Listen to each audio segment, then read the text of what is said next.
If you want to learn more about your strengths as an INFP and how to use them, this is exactly what we are going to talk about in this video. That way you will learn more about yourself and you will have tips about how to tap into what you're good at.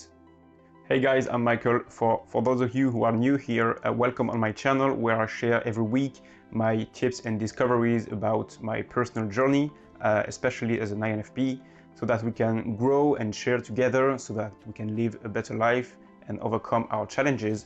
So if you want to be a part of that, don't forget to subscribe and click the bell to be notified when I post a new video.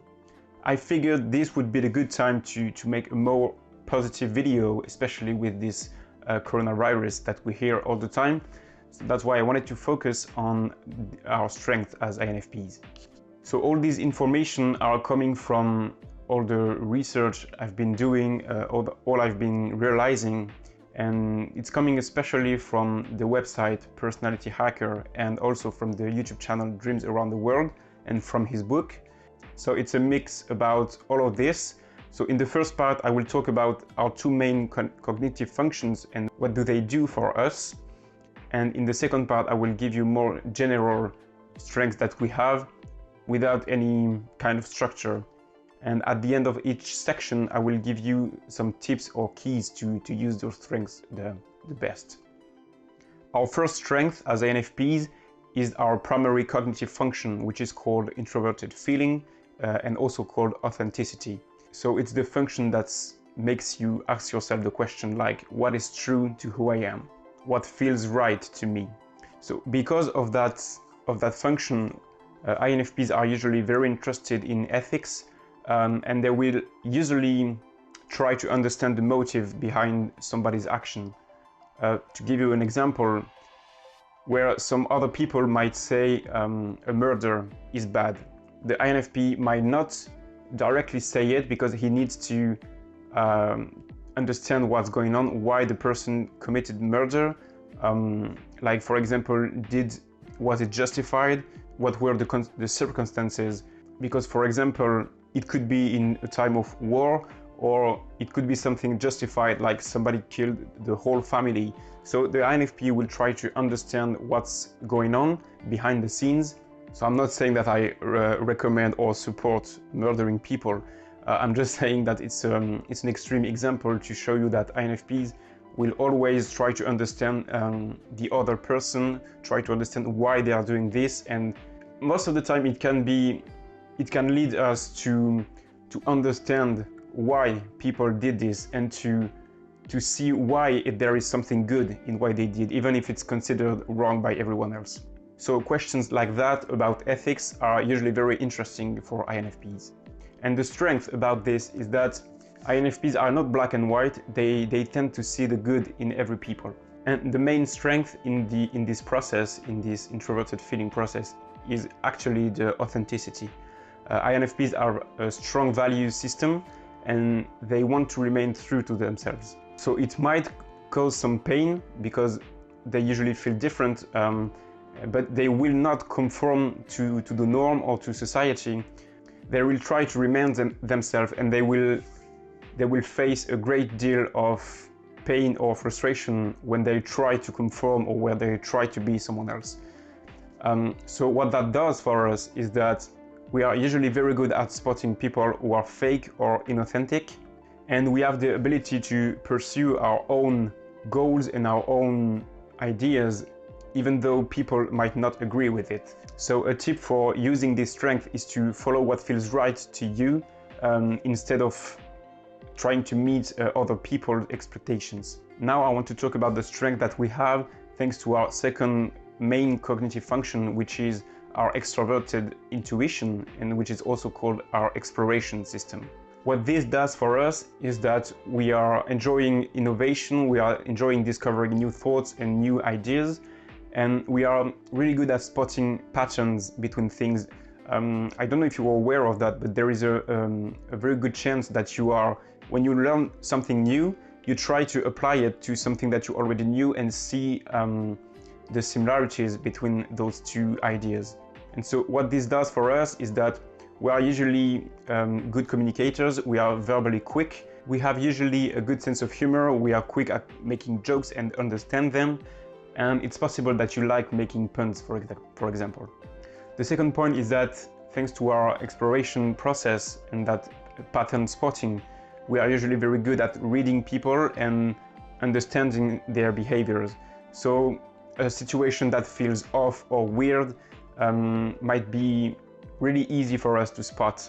So the tip here is to listen to these signals because we tend to ignore them. And another tip is to really take time to explore and really have the freedom to explore and not rely too much on very strong procedures. Okay, that's it for the two main functions. Now I will just list the main strength of INFPs, like more general strength. So the first one is that we are growth and future oriented. It can be a weakness because we can struggle to be in the moment, but it's a great strength because we are always focused on growth. And a tip for that helped me is to not beat yourself up if you're like relaxing or if you feel like you're not doing enough work, if you're procrastinating, because usually you don't need to plan to improve yourself. It will come naturally to you. Another strength is that we are usually great communicators when we choose to do so. Like if you were to give a speech or a presentation, it's usually something that INFPs are good at. Another one is that INFPs have no trouble to understand or grasp complex ideas or concepts, and they might even enjoy it. The next one is that because INFPs are really focused on meaning and purpose, they are able to develop deep connections. They might not be very fond of social, superficial interactions, but they crave that deep meaning connection with people. Another strength, I've already talked about it, but is that they have a strong value system. They stay true to who they are. That's why they are motivated to do good around them. INFPs are the kind of people wondering why people on Earth are not more kind and compassionate and tolerant. INFPs are idealists and optimists. Another great strength is that INFPs are very accepting of other people's personalities, opinions and values. They really believe in personal freedom and expression.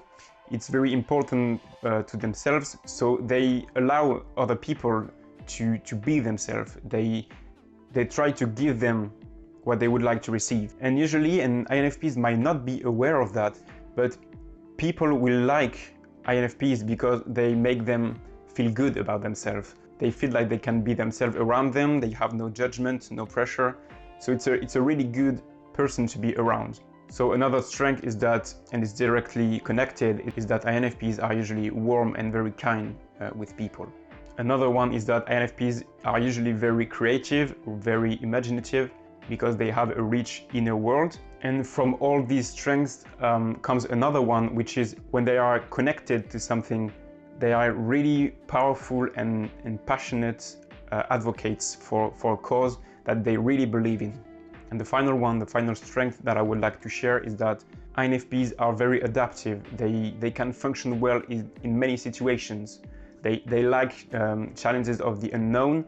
They like to explore, so they like to learn more and to perform into these new situations. So obviously this is not an exhaustive list of our strengths, but I feel it's the main ones. And now I want to give you some tips on how you can use all these strengths. The first one is to schedule time alone, to really explore your ideas and to really use your imagination. Don't feel guilty about allowing yourself to spend time alone, to have that recharging time and to really explore that inner world and explore your ideas and all the things that could excite you.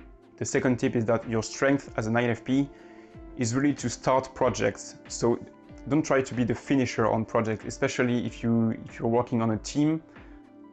Try to be at the beginning of the project, when you have to imagine how it will look, when you have to think about the big picture. Because we are not really good at implementing things. Obviously we have to do it, but if you have the choice, leave that to other people. The third tip is that at work or with friends, try to surround yourself with people that share your values. Because if you work in an environment where you're just going for the paycheck, you will feel drained and conflicted.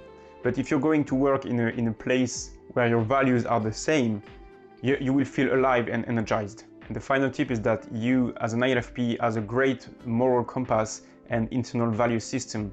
So you should use that and don't ignore it or silence it when you're around people who don't align with your values. It's okay to be different, but you don't have to force yourself to be someone that you are not.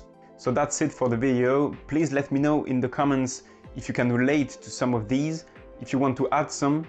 And yeah, let me know if you want me to do another video, maybe on strength in a particular situation, or actually about weaknesses. A video about weaknesses can be very interesting as well. So let me know in the comments. So thank you for watching. I hope you got something from this video, but I also hope that this positive note is kind of refreshing during these troubled times. So yeah, take care of yourself, and I will see you in the next video.